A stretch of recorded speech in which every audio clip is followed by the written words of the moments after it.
My son and my daughter-in-law dumped me at the airport like garbage with $50 and walked away laughing. I'm Cadell Anderson, 74 years old, 3 Purple Hearts from Vietnam. What my son Harry and his wife Lisa didn't know when they stole my house was simple. This broken old Marine had been 3 steps ahead of them for months. See, they thought forging my signature on property papers would be easy. Thought my PTSD made me too confused to fight back. Thought calling me crazy in front of neighbors would stick. They even filmed my episodes to build their case. But here's what happens when you mess with someone who survived 3 tours in hell. You find out the difference between broken and battle-tested. For 3 years, I let them think they were winning. Let them spend my money. Let them plan my future in a nursing home. All while I documented every lie, every stolen dollar, every cruel laugh. Because sometimes the best revenge isn't getting mad. It's getting even in front of 800 people on Memorial Day. Please subscribe and drop a comment below to let me know where you're tuning in from. This is how I turned their greed into their destruction. One recorded conversation at a time.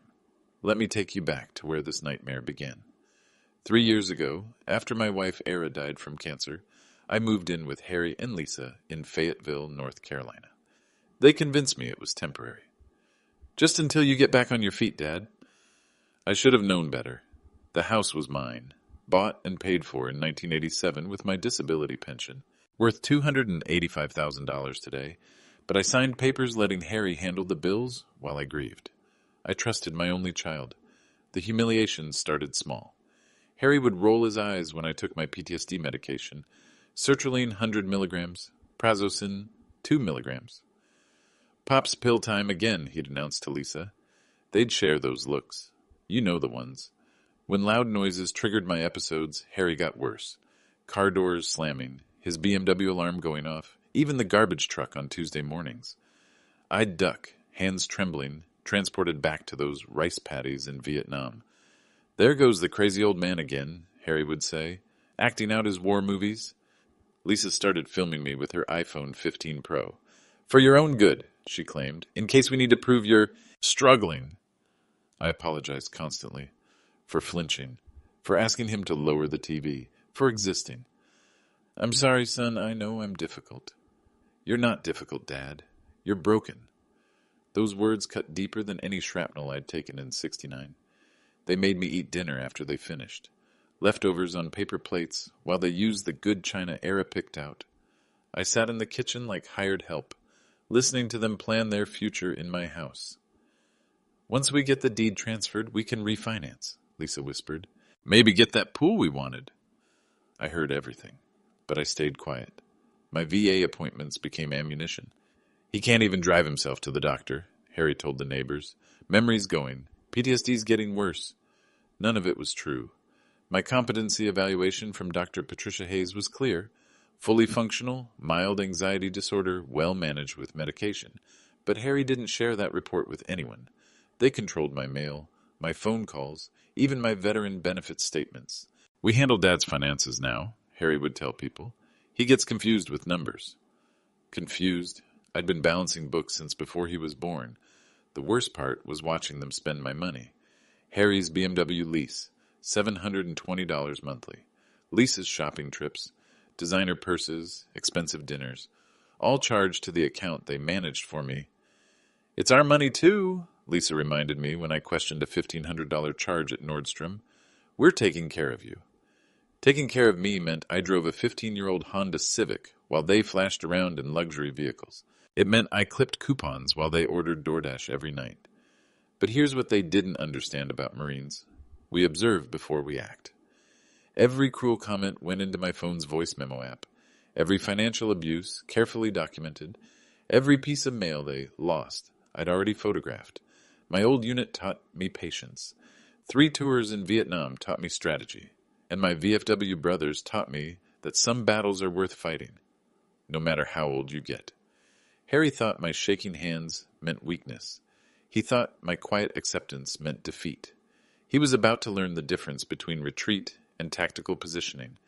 But first, I had to let him think he'd already won.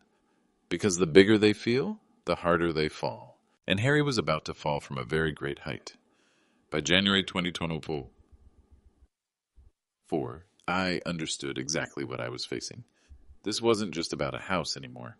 This was about everything I'd worked for, everything I'd sacrificed, and everything I had left to lose.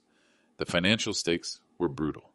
My house, bought with blood money from 3 Purple Hearts, was worth $285,000. Harry had already contacted 3 mortgage companies about refinancing. I found the applications in his email when he left his laptop open. But the house was just the beginning. My military contractor pension with Lockheed Martin, earned over 25 years maintaining aircraft, had accumulated to $1.3 million.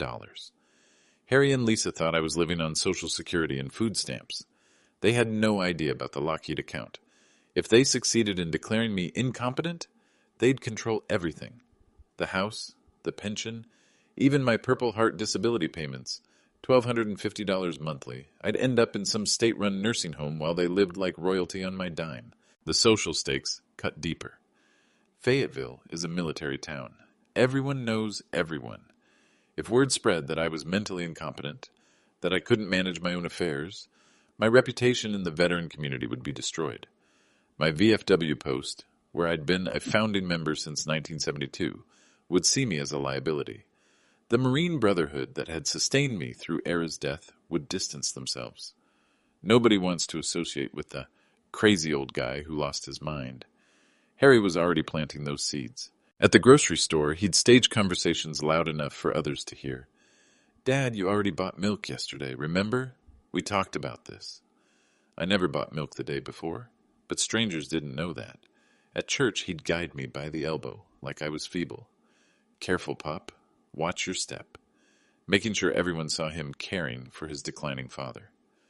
The emotional stakes were the worst part. Era and I had built this life together. Every piece of furniture told a story. The kitchen table where we paid bills for 30 years. The bedroom where she died, holding my hand. If I lost the house, I lost Era's memory. I lost our life together. And I'd die knowing my only son, the boy I'd worked 3 jobs to put through college, saw me as nothing more than an obstacle to his inheritance.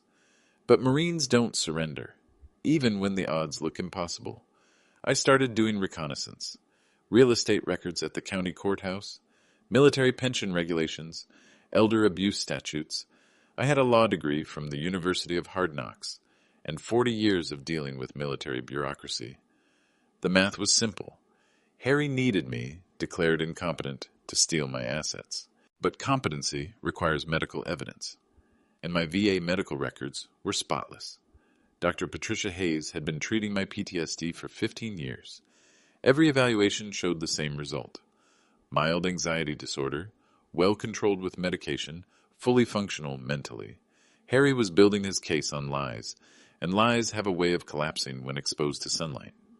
I also discovered something interesting about property law in North Carolina. Any deed transfer over $50,000 requires 2 independent witnesses and notarization by a licensed professional. The document Harry was preparing had 1 witness, his wife, and a notary stamp that looked suspiciously fresh. My old friend Jimmy Miller, retired colonel and current VFW commander, happened to be a notary public. He'd been stamping documents for 20 years. One look at Harry's paperwork, and he'd spot the forgery immediately. But I needed Harry to make his move first. In military terms, I needed him to commit his forces before I revealed my own strength. The stakes were clear. Everything I'd built, everything I'd earned, everything Era and I had created together. Against that, Harry had arrogance, greed, and a fundamental misunderstanding of who he was dealing with. He thought PTSD made me weak. He thought age made me stupid. He thought 30 years of military service was just playing soldier.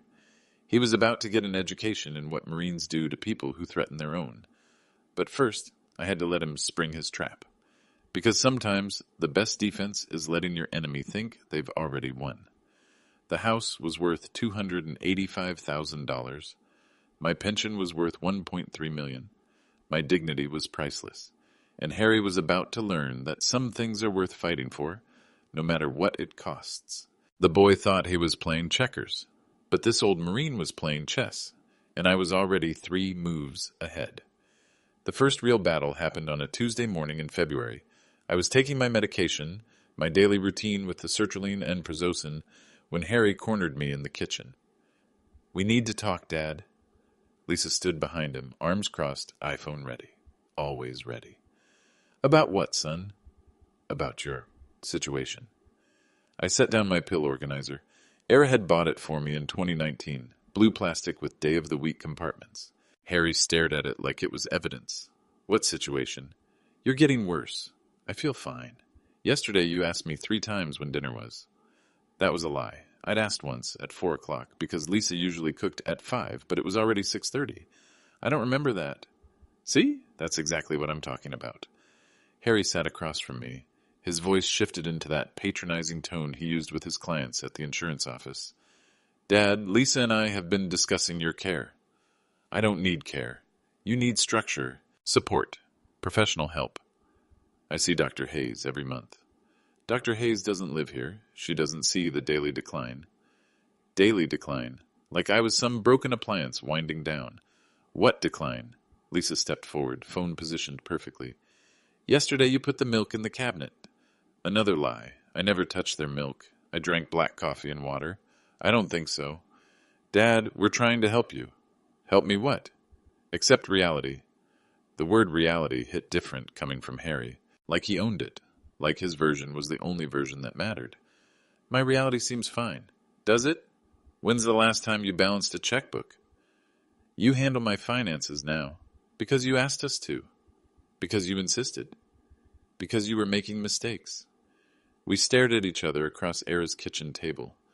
30 years of shared meals, birthday cakes, Christmas mornings, all of it dissolving into this moment. "What mistakes?" "The electric bill. You paid it twice." I'd paid it once, on time, online, like I'd been doing for 5 years, but arguing would only give him more ammunition. "I see." "Do you? Do you really see what's happening here?" His voice was rising. Getting that edge it got when he talked to Lisa about money, when he thought I couldn't hear. "Tell me. You're losing it, Dad. Your mind, your independence, everything." Everything, such a big word for such a small man. And we need to make some decisions." "What kind of decisions?" Lisa answered. "About your living situation." "I live here. You live in our house." "Our house. Not my house. Not the house I'd bought with disability money earned in a Vietnamese rice paddy." "Is that what this is about?" Harry leaned forward. "This is about taking care of family." "Whose family?" "What's that supposed to mean?" "Nothing, son." "No, say what you mean." I could have said many things. About the BMW payments charged to my account, about the Nordstrom bills, about the mortgage applications I'd found. Instead, I said, "I appreciate everything you do." "Do you?" "Of course." "Because sometimes it feels like you're fighting us." "I'm not fighting anyone."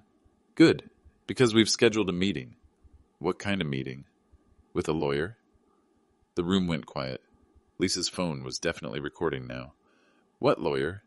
"Someone who specializes in family situations." "Family situations?" Like I was a situation to be managed. "What kind of family situations?" "Competency issues." There it was, the word they'd been dancing around for months. "Competency." "Just a consultation, Dad. Nothing formal." "Yet." Harry flinched. "What?" "Nothing formal yet." "Dad, we're not the enemy here." "Enemy." Interesting choice of words from someone who'd been stealing my money for 3 years. "I know." "Do you? Because your attitude lately." "What about my attitude?" "You're paranoid, suspicious, asking questions about every little thing." "Every little thing, like my own financial statements, like my own mail, like my own house. I just want to understand." "Understand what?" "Where my money goes." Lisa stepped closer. "Your money goes to taking care of you."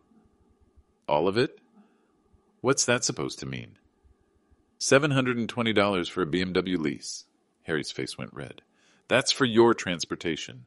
I have a car. A 15-year-old Honda. It runs fine. Dad, you deserve better."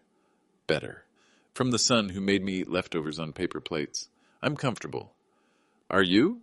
Are you really comfortable watching your son struggle to pay bills while you hoard money?" "Hoard money. Like saving for my funeral was selfishness. I'm not hoarding anything." "Mother." "Then trust us to manage it properly." "I do trust you." Then sign the papers. What papers? The ones making us your legal guardians. Legal guardians? Like I was a child. I'll think about it. Think fast, Dad, because ready or not, this train is leaving the station. Harry stood up. Lisa pocketed her phone. Meeting's Thursday at 2. Don't make this harder than it needs to be.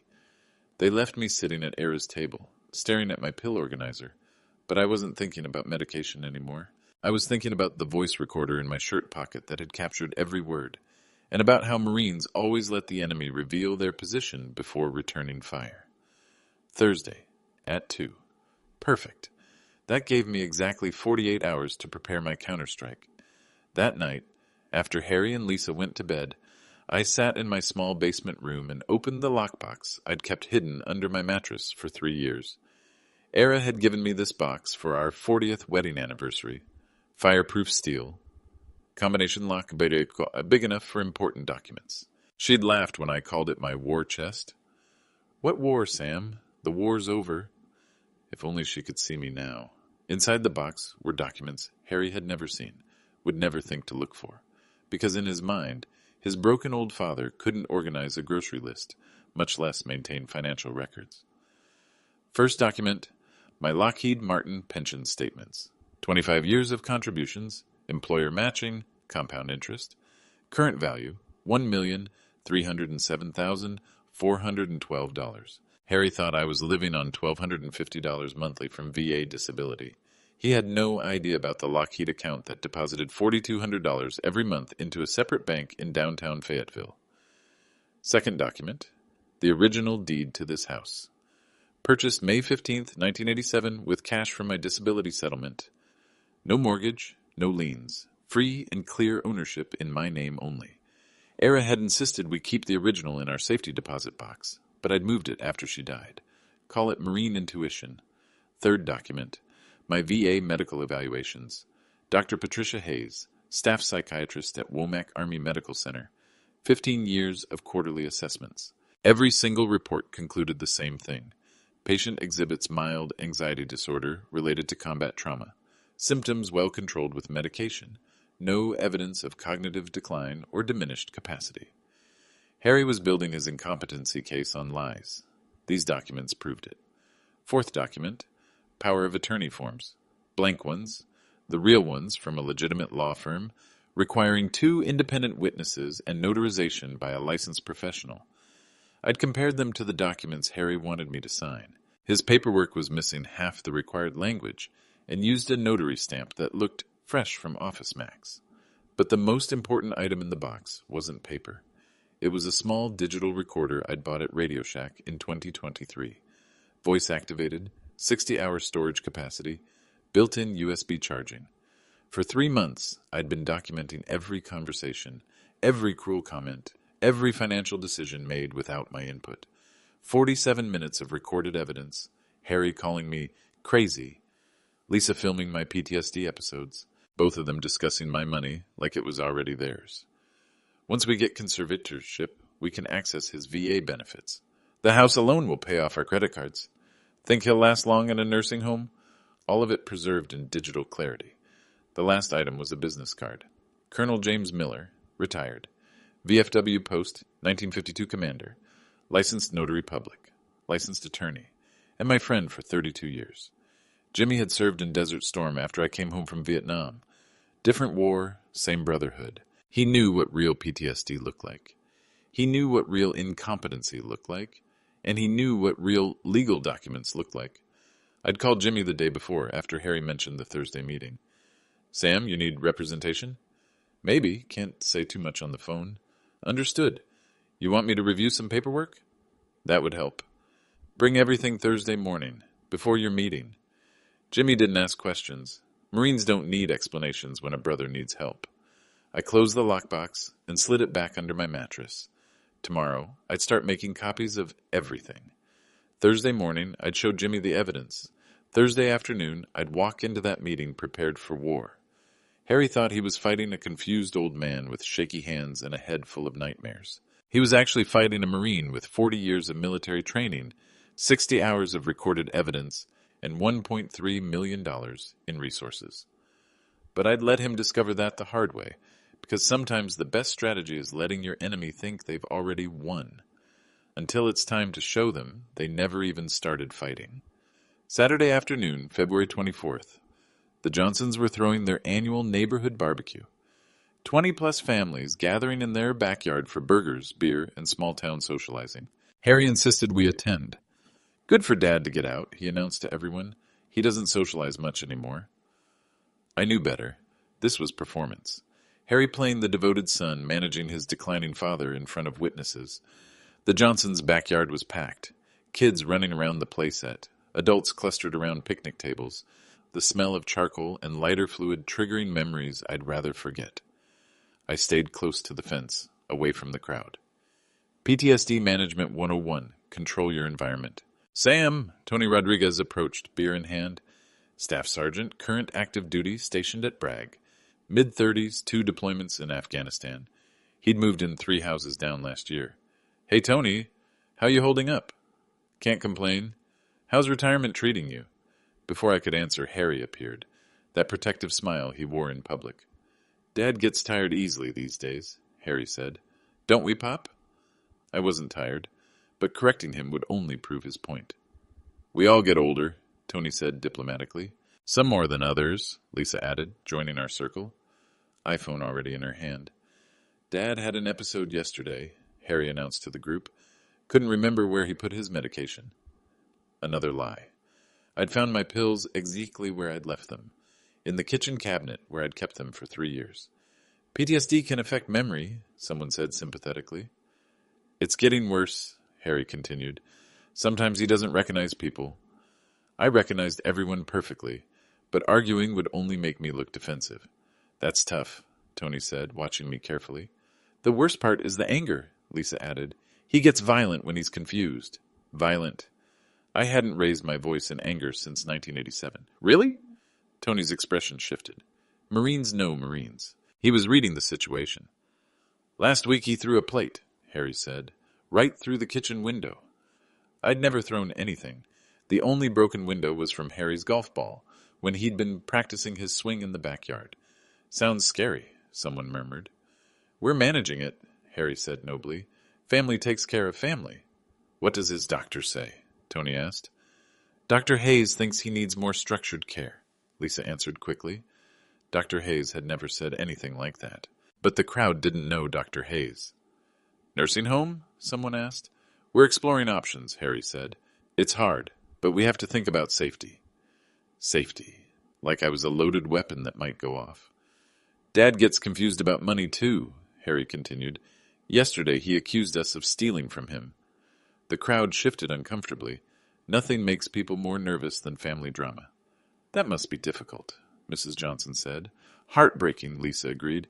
When your own father thinks you're the enemy? Enemy. That word again. I stood quietly, letting them build their case. Every lie documented in the voice recorder hidden in my shirt pocket. How long has he been living with you? Tony asked. 3 years, Harry said. Since Mom died. He couldn't manage on his own. Couldn't manage meant owned a house worth more than Harry made in 5 years. That's generous of you, someone said. It's what family does, Harry replied humbly. Even when it's thankless, Lisa added.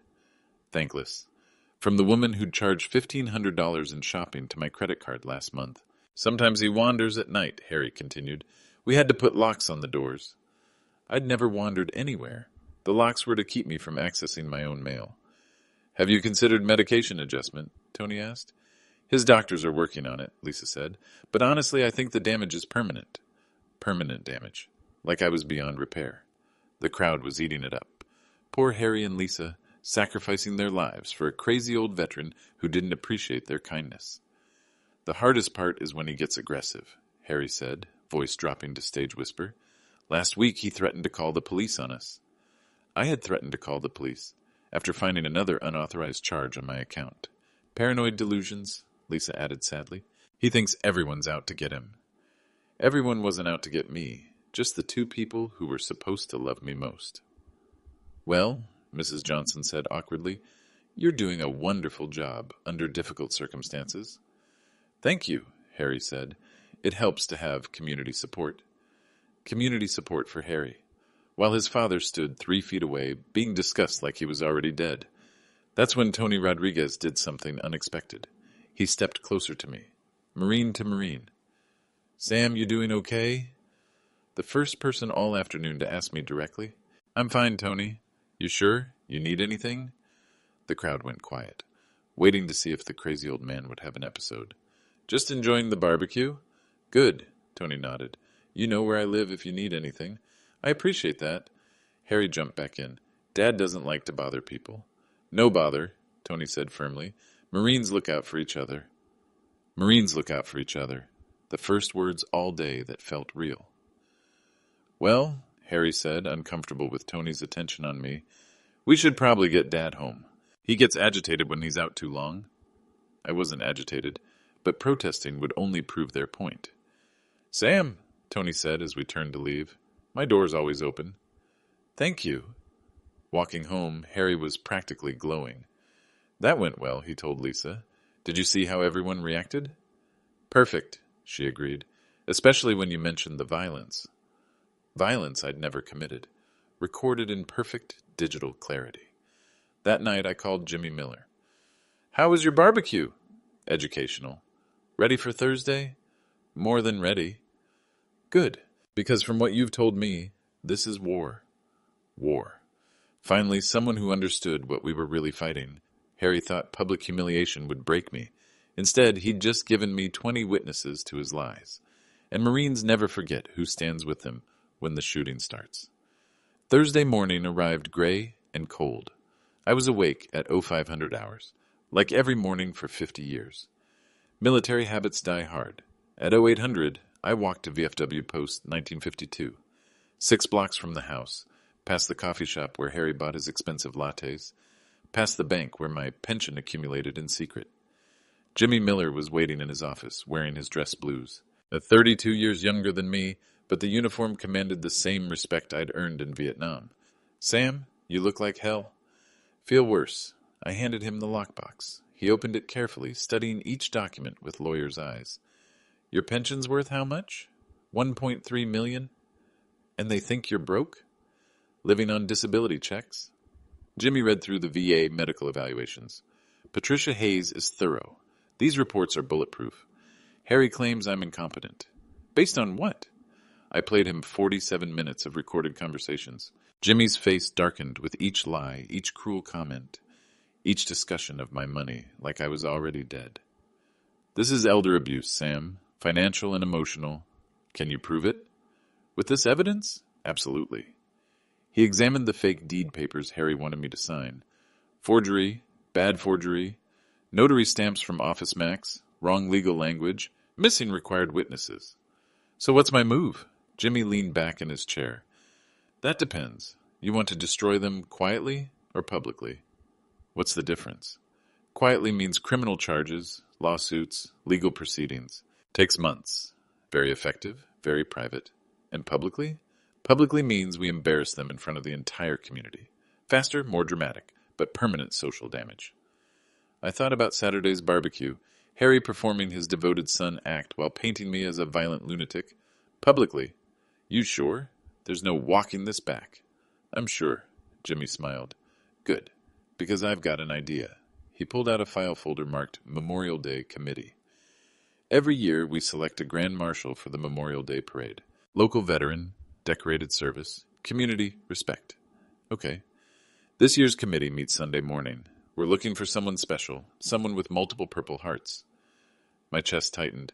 "Jimmy, Sam, you earned 3 Purple Hearts in Vietnam. Bronze Star, Combat Infantry Badge. You're exactly what we're looking for." "I don't do parades anymore." "Why not?" "Crowds, noise, PTSD. Doc Hayes cleared you as fully functional. Your medical records prove it." He was right, but 30 years of avoiding crowds doesn't disappear overnight. "What about Harry?" "What about him?" "He'll be furious." "Good. Let him be furious in front of 800 people. 800 people. The annual Memorial Day Parade drew the entire town. I need to think about it. No thinking. Yes or no. Jimmy understood Marines. Sometimes you need orders, not options. Yes. Excellent. Committee meets Sunday at 1000 hours. I'll nominate you. Motion will pass unanimously. How do you know? Because I'm the chairman. Sunday morning, I walked to the VFW